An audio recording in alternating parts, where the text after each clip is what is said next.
What happens when a school janitor solves a physics problem no one else could touch? They laughed at him first, but what happened next turned the entire system upside down. Let me tell you something right off the bat. Malcolm Harris wasn't just some janitor pushing a mop down shiny prep school hallways in the suburbs of Chicago. No, sir. This man moved like he had history in his bones and numbers in his blood. Mid-40s, calm demeanor, eyes sharp like a chalkboard edge, but always humble, always quiet. Too quiet for a world that never really listened to men like him anyway. Every morning, Malcolm clocked out just before the teachers clocked in. He'd help the little ones find their lunchboxes, pick up dropped notebooks, retighten screws on loose chairs like he was putting broken things back together one bolt at a time. One time, a little girl fainted outside the cafeteria. Nobody saw it but him. He didn't hesitate. Scooped her up like she was made of glass and carried her to the nurse's office, calm as Sunday morning. Didn't wait for a teacher, didn't need a thank you. He just did what needed doing. That's the kind of man he was. But kindness don't protect you. Not when the world's already decided where it thinks you belong. That same day, the very day he saved a child, life came around and slapped him with a reminder: stay in your place. It was around lunchtime. Hallways were loud, lockers slamming, sneakers squeaking, kids buzzing with private school energy. Malcolm had just finished mopping the science wing. The floor was so clean you could see your reflection.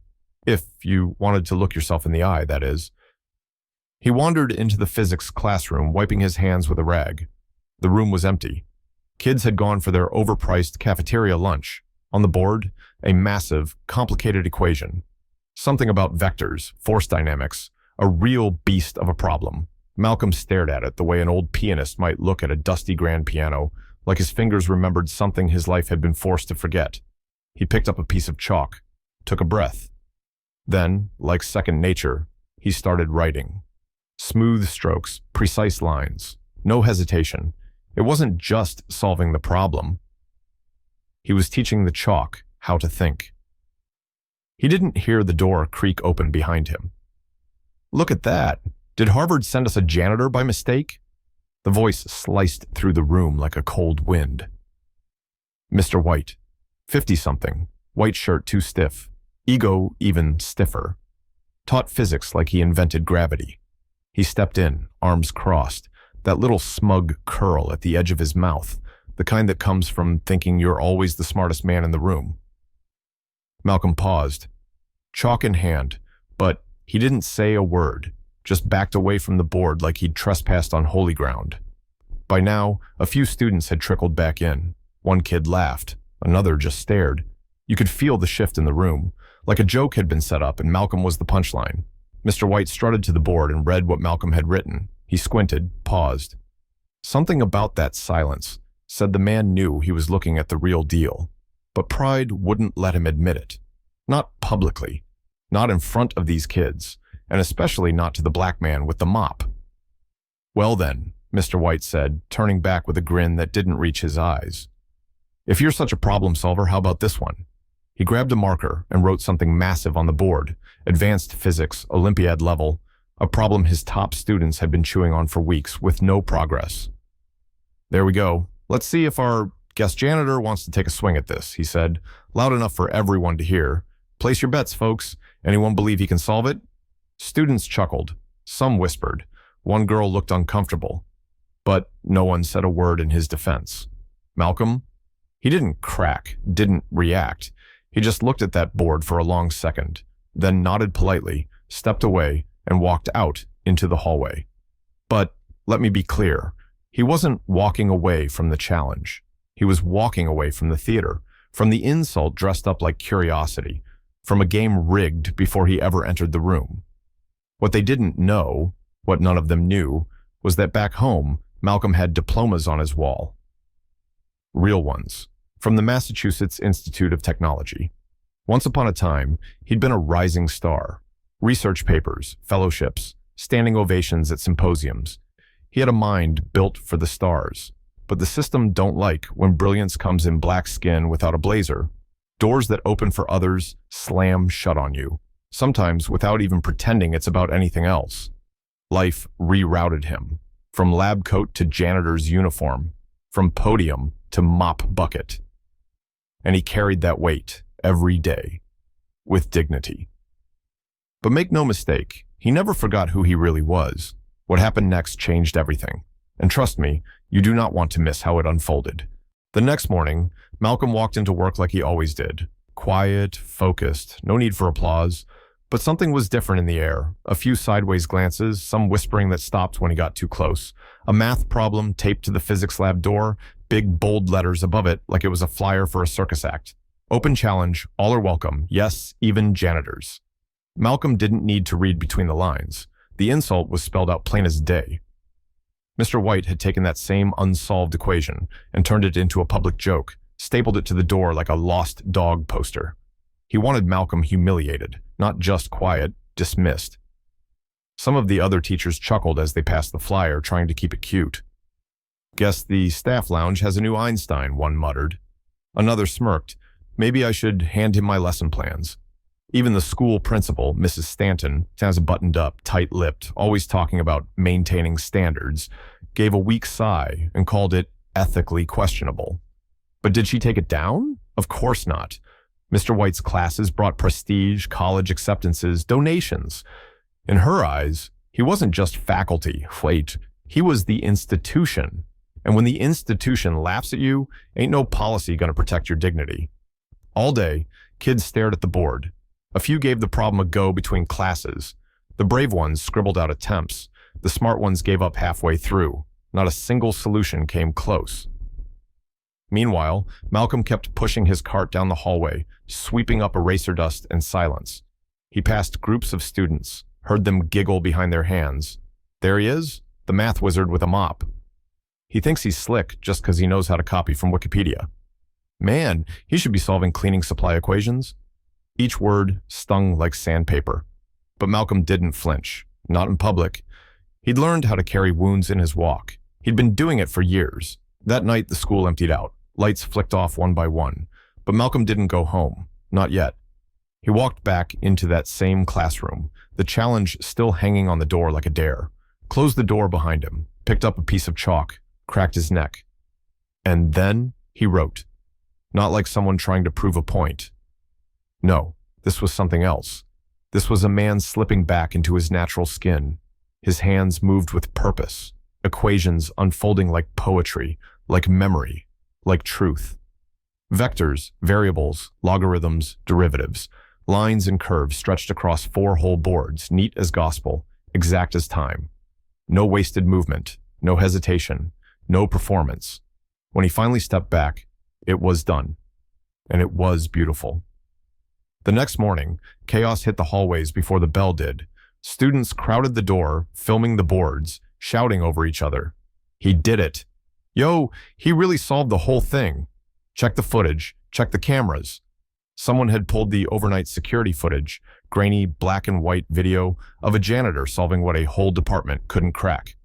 The clip made its way into every school group chat by second period. The quiet man with the mop had just embarrassed and slighted the system. And the system did not take kindly to embarrassment. By lunch, half the teachers were in panic mode. The other half just didn't know where to look. But Mr. White? Oh, he was on a mission. He called Malcolm into his office. Didn't ask, didn't invite. Just summoned him like a substitute staffer, like a man who still thought he held the upper hand. I want to confirm something, Mr. White said, arms folded like a gatekeeper. Solve this. He slid a fresh sheet across the desk. A new problem. Harder. Complex. Intentionally designed to confuse. Malcolm sat, read it once. No frown, no furrowed brow. Just picked up a pencil and wrote. 7 minutes later, he pushed it back across the table. Mr. White stared at the solution like it had insulted his degree. Where'd you learn that? He asked, voice hoarse. Malcolm looked him dead in the eye. I didn't learn it, he said. I lived it, long before I had to become somebody else. Word got out. Fast. In the teacher's lounge, you could cut the tension with a ruler. He's smarter than half the faculty, one whispered. This is humiliating, another muttered. A younger teacher said, honestly, it's inspiring. But behind closed doors, the school wasn't cheering. Mrs. Stanton called Malcolm in under the guise of a personnel conversation. She adjusted her glasses, folded her hands. "We appreciate your dedication to the campus," she said, all polished and practiced. "But this attention has become a distraction.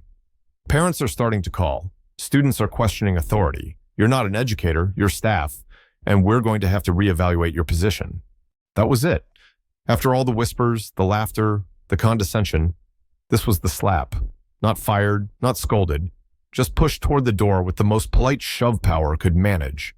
Malcolm stood, didn't yell, didn't beg, but he clenched his fists so tight his knuckles turned white.